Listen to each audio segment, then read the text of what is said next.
இயேசு கிறிஸ்துவின் இனிதான நாமத்தில் இன்றைய ஆவிக்குரிய சிந்தனைக்கு உங்களை அன்புடன் வரவேற்கின்றோம். இப்போதும் ஒரு பாடலுக்கு பின்பு உங்கள் சிந்தையை தெளிவிக்கும் ஆவிக்குரிய செய்தியை கேட்கலாம். கர்த்தாவே, தேவர்களில் உமக்கொப்பானவர் யார்?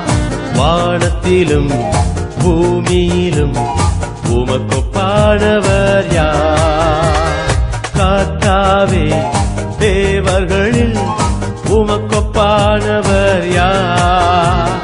வானத்திலும் பூமியிலும் உமக்கொப்பானவர் யார்?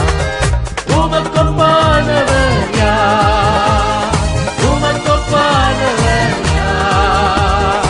வானத்திலும் பூமியிலும் உமக்கொப்பானவர் யார்?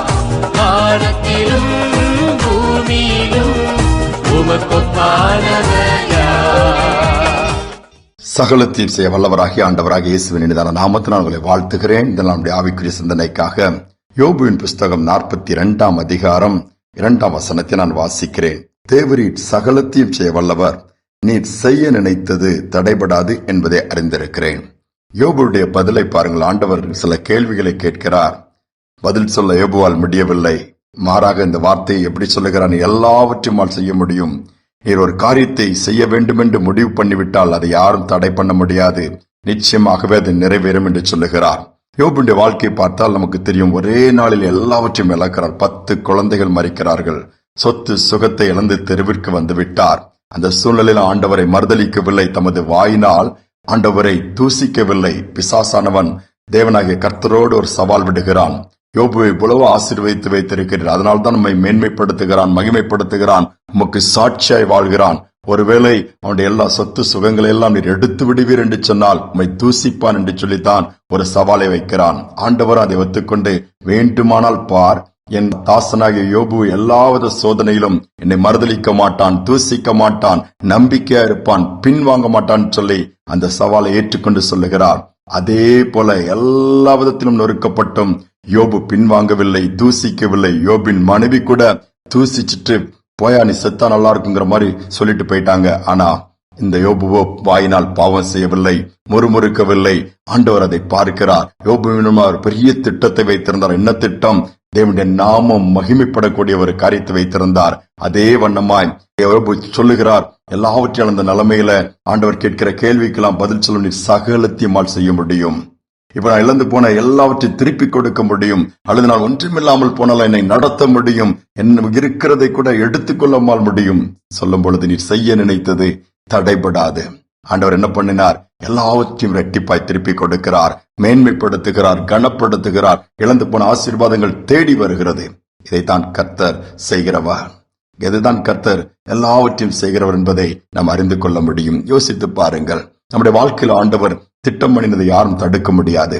ஏற்ற நேரத்தில் அதை செய்து முடிப்பார். ஒரு ஊழியரை குறிப்பிட்ட ஒரு வாலிபர் கூட்டத்திற்கென்று இவர்கள் அழைக்கின்றார்கள். ஆண்டவருடைய நடத்தலின்படி அவரும் நான் சரி வருகிறேன் என்று சொல்லி அவர் ஒத்துக்கொண்டார். அது எல்லா ஆயத்த பணிகளும் நடந்து கொண்டிருக்கிறது. ஆனால் திடீரென்று சில இந்த நாட்கள் சமீபமாய் அந்த போல அவர் சுகவீனமாய் படுத்து விடுகிறார். மருத்துவர்கள் சொல்லிவிட்டால் நீங்கள் பேசக்கூடாது என்று சொல்லி பாருங்கள். அந்த கூட்டத்தை ஒழுங்கு செய்வதற்கு ஒரே கவலையாக போய்விட்டது. எல்லா விதத்திலும் எல்லா இடத்திலும் நோட்டீஸ் கொடுத்து அதை எல்லாவற்றையும் ஒழுங்குபடுத்தி சில நாட்கள் தான் இருக்கிறது. இனி என்ன செய்வதென்று ஒரு குழப்பம். வேறொரு ஊழியக்காரரையும் ஒழுங்குபடுத்தியாச்சு. ஒழுங்கு மீட்டிங் நடந்துட்டு இருக்குது. அந்த ஊழியக்காரர் நான் வந்து கடைசி ஜெபத்தை நான் பண்ணிவிட்டு போய்விடுகிறேன் சொல்லிவிட்டார். இந்த ஆயத்து குழுவும் சரியா ஐயா நீங்க வந்தா போதும் கடைசியில் என்று சொல்லிவிட்டார்கள். நடந்தது என்ன தெரியுமா? கூட்டம் நடந்து கொண்டிருக்கிறது. அந்த தேவனுடைய ஊழியக்காரரும் வந்தார். சுகவீனமாகத்தான் இருந்தார். ஆனாலும் அவர் வந்து என்ன நினைச்சார்? லாஸ்ட் ஜெபம், கடைசி முடிவு ஜெபத்தை பண்ணுவார் என்று சொல்லலாம் எல்லாரும் எதிர்பார்த்தார்கள். அவர் வந்து மைக்கை கையில் எடுத்த உடனே ஆவியானவர் நிரப்பினார், பலப்படுத்தினார். 1.5 மணி நேரம் கர்த்தருடைய வார்த்தை கொண்டு வந்தார். முடிவு ஜெபத்தை ஏறெடுக்கும் பொழுது வல்லமை ஊற்றப்பட்டது. ஆவியானவர் பலத்த விதமாய் இறங்கி அசைவாடி ஒரு பெரிய ஒரு மாற்றத்தையும் ஒரு எழுப்புதல் அந்த இடத்திலே கொடுத்தார். ஆண்டவர் தன்னுடைய தாசன் மூலமாய் வைத்திருந்த கொடுக்கும்படியாக ஏற்படுத்தியிருந்த அந்த வார்த்தை தடுக்கவே முடியவில்லை. அவர் செய்து முடித்தார், வார்த்தையை கொடுக்க வைத்தார். இதுதான் ஆண்டவர் செய்ய நினைத்தது தடைபடாது. அநேக நேரத்தில் நாம் சோர்ந்து விடுகிறோம், தாமதமாகிறதே, ஏன் நடக்கவில்லை? தேவன் காலங்களை குறித்து வைத்திருக்கிறார். அவர் செய்ய நினைத்தது தடைபடாது.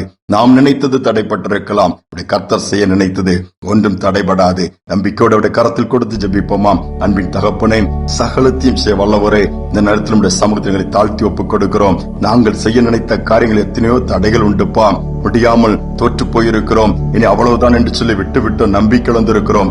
இன்று உம்முடைய வார்த்தையின்படி ஒவ்வொரு பிள்ளைகளுடைய வாழ்க்கையில் நீர் செய்ய நினைத்த காரியங்களை செய்து முடிப்பதற்காய் ஸ்தோத்திரம். தடைகள் மாறுவதற்காய் ஸ்தோத்திரம். நிமித்தம் நாமம் உயர்வதற்காய் மகிமைப்படுவதற்காய் ஸ்தோத்திரம்.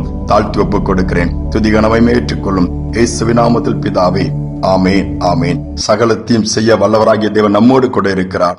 ஏன் கவலைப்பட வேண்டும்? சகலத்தையும் செய்து முடிப்பார். இந்த சிந்தனையோடு இந்த நாளை தொடர்வோம். மீண்டும் நாளை தினம் சந்திப்போம். கர்த்தர் செய்ய நினைத்தது தடைப்படவில்லை, சகலத்தையும் நன்மைக்காக செய்து முடித்தீரே. கர்த்தர் செய்ய நினைத்தது தடைப்படவில்லை, சகலத்தையும் நன்மைக்காக செய்து முடித்தீரே. உங்க அன்பு பெரியது, உங்க இரக்கம் பெரியது, உங்க கிருபை பெரியது, உங்க தயவு பெரியது. உங்க அன்பு பெரியது, உங்க இரக்கம் பெரியது, உங்க கிருபை பெரியது, உங்க தயவு பெரியது. அநாதி ஸ்நேகத்தால் என்னை நேசித்தீரையா, காருண்யத்தினால் என்னை எடுத்துக் கொண்டீரே. அநாதி ஸ்நேகத்தால் என்னை நேசித்தீரையா, காருண்யத்தினால் என்னை எடுத்துக் கொண்டீரே.